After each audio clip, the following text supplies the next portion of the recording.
Selamat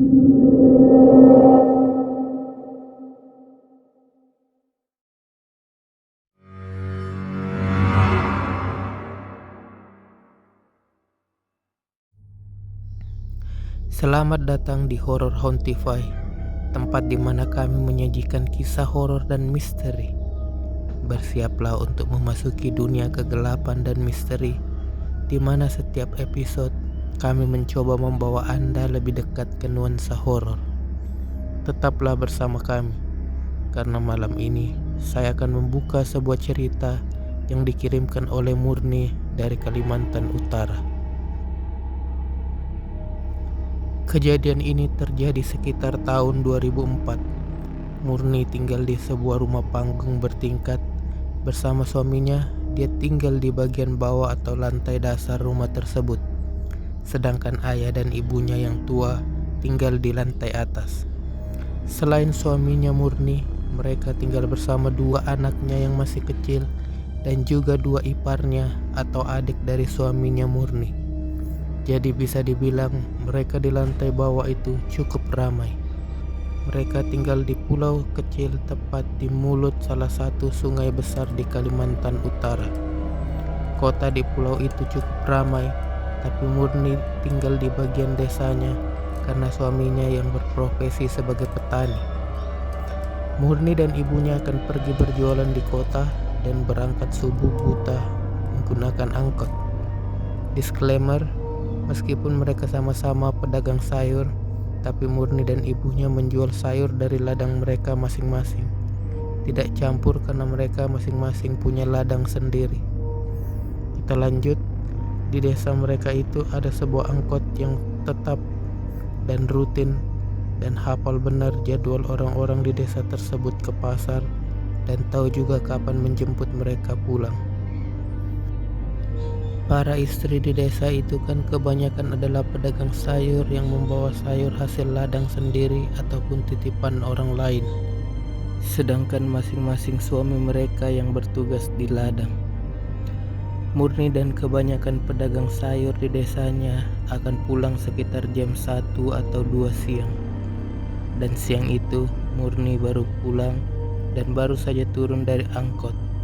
Dia melihat suami istri yang ia kenal seperti duduk menunggunya. Murni sudah hafal maksud dan tujuan mereka datang, yaitu menjual sesuatu dari kebunnya. Murni duduk dan mengatur nafas di samping suami istri tersebut. Ini dek, ada nangkaku mau kujual sekitar 5 biji. Yang kecil ini 15.000 dan yang agak besar 25.000. Semuanya 95.000. Kata si istri yang kita sebut saja bernama Andini. Kurang dikit bisa kah? Sekitar 85 lah, karena banjir nangka sekarang, balas Murni. Begitulah dek, karena kamu yang lebih tahu harga pasarannya. Deal lah mereka masalah harga siang itu. Singkatnya, keesokan harinya, tepat di waktu subuh, hebohlah satu pasar. Murni dan ibunya ribut masalah nangka yang dijual Andini kemarin. Ibunya bilang nangka itu miliknya karena sudah dibeli sama Andini seharga 90.000 dan sudah ibunya bayar lunas. Padahal kan sebenarnya Murni juga sudah deal masalah harga kemarin, meskipun belum bayar, karena biasanya memang begitu. Jika ambil sekarang, besok sepulang dari pasar baru dibayar lunas. Di situ ibunya teriak-teriak, memaki dan memanggil Murni maling nangka. Ibunya tak percaya bahwa Murni sudah ada kesepakatan sebelumnya masalah nangka itu. Banyak yang mencoba menenangkan ibunya. Murni memilih diam, tapi dia menyimpan amarah dan akan dia ledakkan di muka Andini nanti. Orang-orang menyarankan ibunya Murni pulang saja karena kasihan sudah tua tapi mengamuk-ngamuk. Biarkan mereka yang membantu menjualkan dagangannya. Ibunya Murni akhirnya pulang dan tak disangka datanglah Andini menenteng seplastik ikan dan tanpa rasa bersalah menyapa Murni. Langsunglah Murni memaki hamun Andini dan memancing orang sekitar untuk melihat. Giliran Murni yang sekarang ditenangin. Satu persatu nama binatang di muka bumi ini dikeluarkan Murni.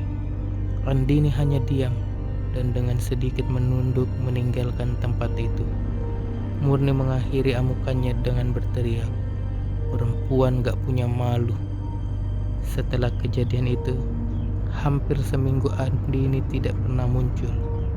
Kemudian, di suatu hari ia tiba-tiba muncul membawa pisang muli atau apa namanya di daerah kalian untuk dia berikan kepada ibunya Murni. Murni di sini sudah malas ribut. Makiannya seminggu yang lalu rasanya sudah cukup. Dari bawah rumahnya, Murni mendengar Andini dan ibunya berbincang. Rasanya panas sekali hati Murni.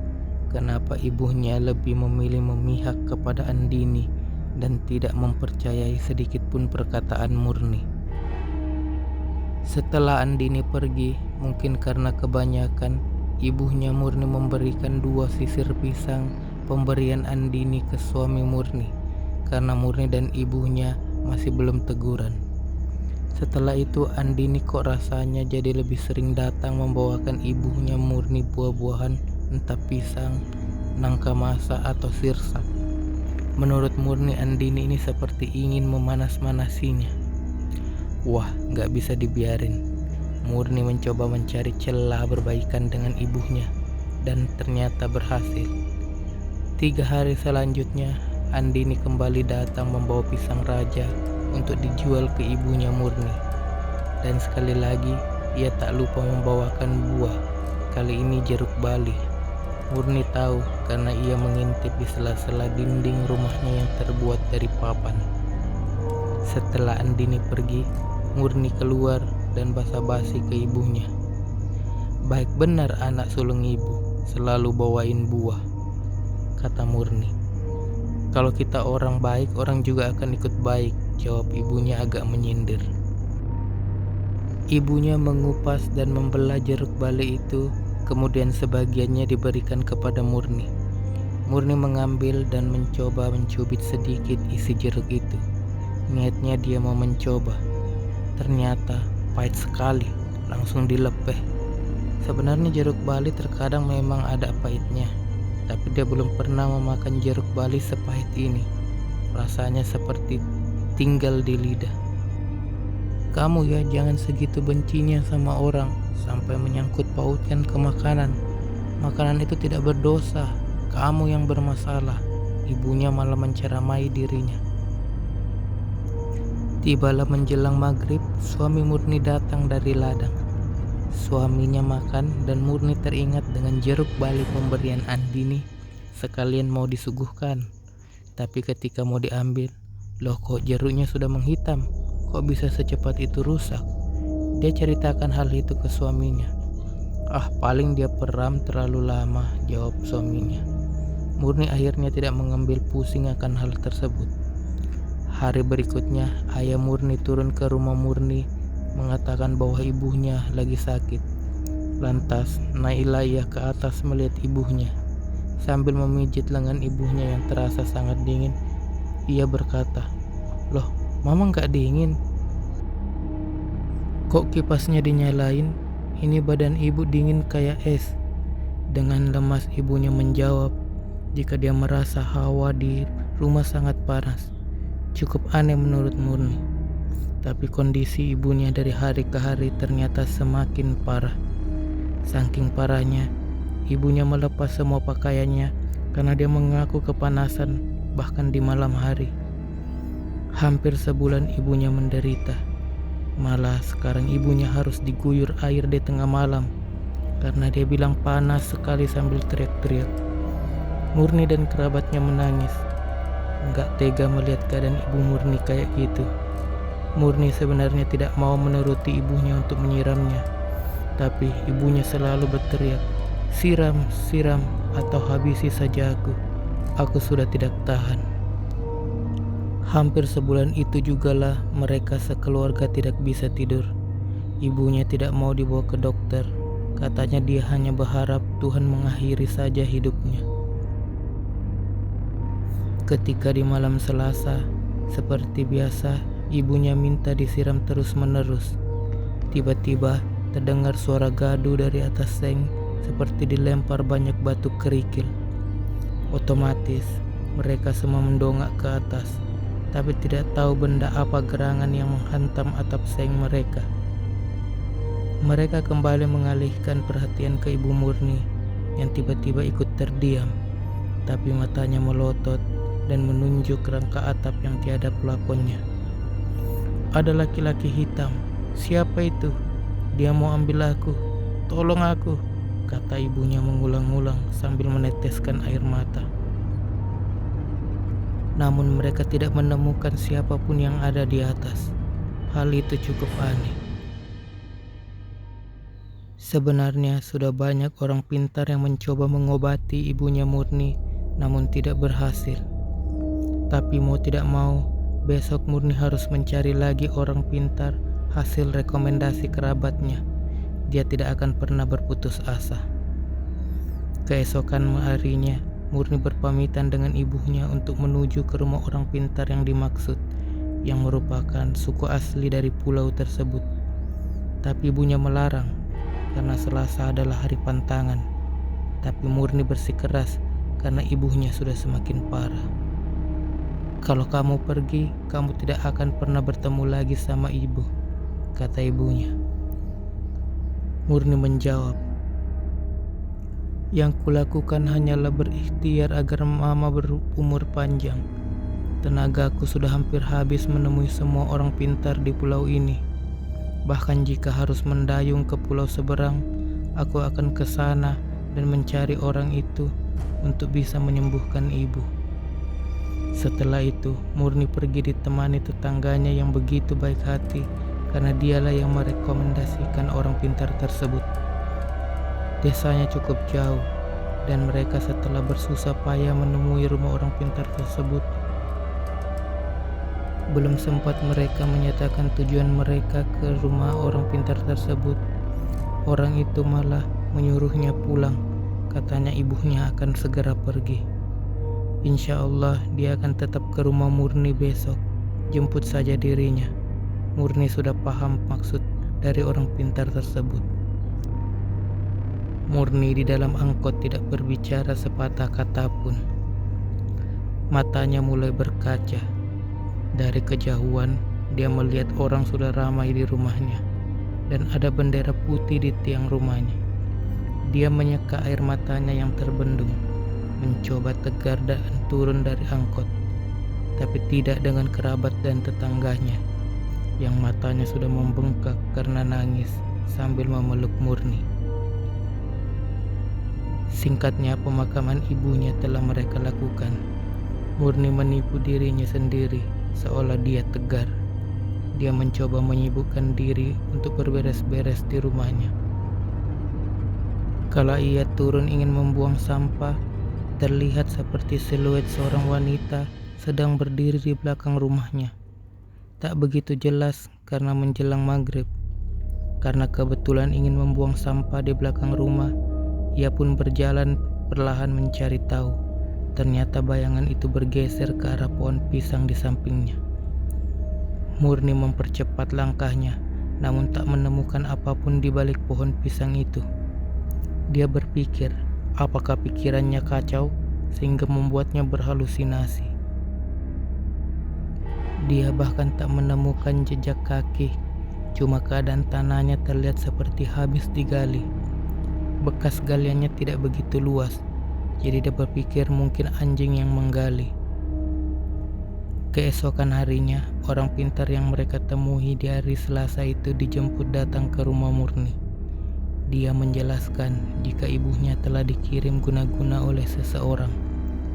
Dirinya mengaku hal ini sudah terlambat, tapi tidak ada salahnya jika kita mencari tahu dalangnya agar mereka sekeluarga berhati-hati. Orang pintar itu meminta gelas kaca yang bening dan diisi setengah air putih. Dari dalam tasnya, orang pintar itu mengeluarkan sebiji telur yang dimasukkan ke dalam gelas bening yang telah berisi air. Dan ternyata telur itu tenggelam dan berdiri di dasar gelas. Orang itu merapalkan doa atau mantra yang tidak mereka ketahui artinya. Sekitar 10 menit kemudian, ia menyalakan lilin yang dia bawa dari rumahnya dan meletakkannya di belakang gelas berisi telur tadi, lalu kembali merapalkan doa. Sekitar 5 menit, orang pintar itu mengaku sudah mengetahui dalang dari semuanya. Dia menunjuk ke arah telur dan menanyakan pada Murni, apakah ia mengenal sosok di dalam telur itu. Murni mengalihkan pandangannya ke telur. Dia melihat ada bayangan seperti bawang, yang di tengahnya ada siluet wanita yang duduk dengan posisi memangku lengannya. Dan sebenarnya, orangnya tidak jauh dengan yang mereka curigai, yaitu Andini. Andini juga tidak terlihat di hari pemakaman ibunya, atau dia yang tidak memperhatikannya. Kata orang pintar itu, sebenarnya ia ingin menyantet Murni, tapi tidak ada cara memberikan media santet itu ke Murni. Makanya, ia menargetkan ibunya karena ia yakin ibunya pasti membagikan sebagian buah yang sengaja Andini berikan lebih banyak kepada keluarga Murni.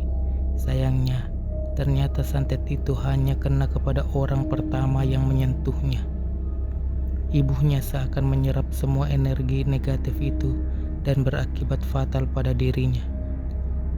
Tak lupa, orang pintar itu mengatakan jika di belakang rumah mereka tertanam media santet lain, dan Andini langsung ingat dengan bekas galian yang ternyata ketika digali berisi botol kaca berisi tanah, paku dan kain putih. Orang pintar itu langsung membakarnya. Murni mengatakan ke orang pintar tersebut, "Kami sudah menerima kiriman yang bersangkutan. Mohon kirim kembali ke pemiliknya karena kirimannya sudah berhasil dan tidak punya urusan lagi di sini." Jadi, itulah cerita dari Murni yang sayang sekali harus kehilangan ibunya.